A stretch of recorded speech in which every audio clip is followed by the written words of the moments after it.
I'm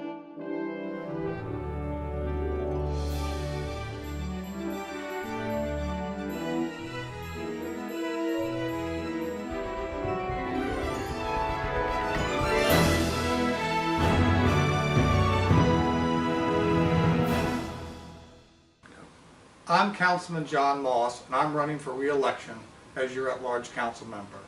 Over the next 4 years, we face a lot of choices. We have a choice about light rail at $325+ million. We have choices to replace a lot of our high schools and schools at about $500 million. We have choices about flooding over on the Shore Drive area, $170 million. We have choices about just flood control overall, and we all know roads, and more roads, plus also taking care to compensate our employees, our school teachers, our firefighters, and police officers fairly, and at the same time, not making city government a financial burden on taxpayers. That's a lot of choices, and we can't make all those choices. So this election is a lot about sending a signal about our priorities. What is our first priority? It should be taking care of our core expenses first. Yes, the voters did vote for a referendum saying they would like us to do light rail, but they said at a reasonable cost.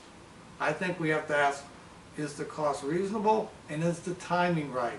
We don't have those answers yet. The full costs are not known. At 5% of design, it's $324 million. So we have to ask ourselves, is that the best investment? But rather than me telling you it is or isn't, I want to come out and hear from you and have a community dialogue, and let's look over the whole list of projects that are unfunded, and where does light rail stack up against schools, and where does schools stack up against flood control, and where does all this stack up against the needs of families and businesses to have some spare change themselves to invest in their own future. This is the kind of conversation we need to have over the course of this election, and you need to make your vote count.